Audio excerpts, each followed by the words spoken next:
Hi everybody, this is Claire and I'm here with Astrologer Miriam Slozberg. Hello. Hi. Hi. And we're just hanging out here and we've been looking at the chart that Miriam has prepared for me, and this is it.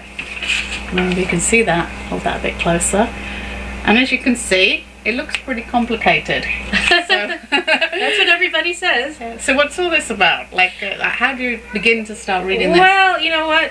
It took years for me to learn, but once you learn it, you learn it, and once you get it, you get it. But I also have a unique intuitive ability to interpret these planets and the aspects, and and how they relate to the houses and everything else. Like, they're say for instance, if you have two people born at the same exact time, it doesn't necessarily mean that they're going to live the same life, even if they're an astrological twin, which is something that happens very often. Yeah. Like there's that's where the intuition also comes in, because like say for instance, if you have say the Sun and Neptune trining one another, it could mean totally different things. It could mean that someone's deceptive or not very honest, and another interpretation could be they're very, very sympathetic or even intuitive.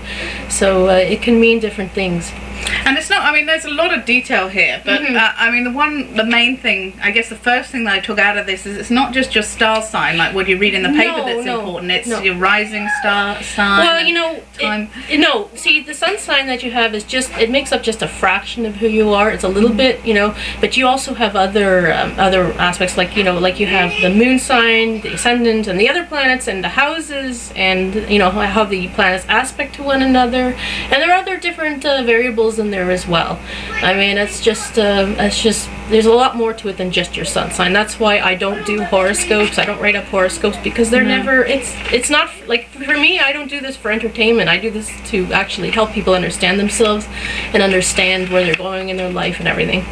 Okay. And you go into a lot of detail. I know that to do the full reading took like almost an hour to explain. Yeah. And it went into all sorts of aspects like health and health.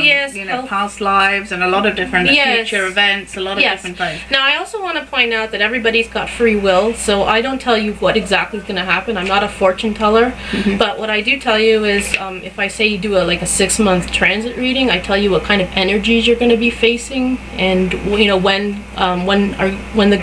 the best time is to do something. I mean, that's what I tell you. I don't tell you exactly what's going to happen, because that I couldn't do. Yeah. And can everybody benefit from this sort of reading? Absolutely, because what I can do is also look into your past lives, and I can even figure out when you died in your last life too. I mean, it's all kinds of cool stuff I can do. I can do a lot of things. I can look at your life's purpose. I can look at the personality traits. I can even look at what type of mate is best for you. I mean, I can do all kinds of things. So that's why astrology is really a really cool tool. It's a tool more than anything, but I'm also quite intuitive, so that's another gift that I have that helps me with my work. And how did you get into this? Well, I've always been quite unusual and drawn to this kind of occult stuff, so this was right for me. It's just I found it, and it's like, you know what, this is what I'm meant to do, and I'm glad I did it, because this is what I'm meant to do. And how can people contact you if they're interested in getting this done? Well, they can go to my website at www.msmirastrology.com. That's MSMIRASTROLOGY.com, MsMirastrology.com.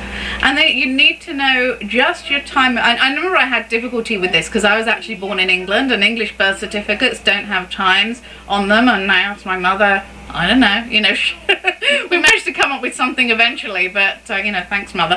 But so you need to know the time you were born, the date and the place. Yes, right? You have to have the time in order to get a really accurate birth, accurate profile done. You have to have your birth time, place, and date. Now the thing is, if you don't know your exact time, you got to tell me generally when you were born, and what I can do is I can look at, major events that have happened in your life, like marriage or having a baby or something, and I can sort of rectify, like I can give you a general time which would match you the best, so that usually works too. Okay. But I also want to point out that you can call the hospital where you're born and find out, because they hold the records. Do they? Yeah. That's interesting. Oh, I think I was born in a nursing home, so that actually Oh, would okay. help with Well, the place then in that down, case, but- I don't know if People were in England in those days, but yeah, I mean, like if you were born in a hospital, that's a really good idea. Actually, I didn't even think of that. Yeah. That's cool. Okay, well, that's great. Okay, so thanks for doing that. Yeah, And the you're very website welcome. again. MsMiraAstrology.com. Cool. So contact me, and I'd love to help you out. Okay. Okay. Thanks very much. All right. Bye-bye. Take care. Bye-bye.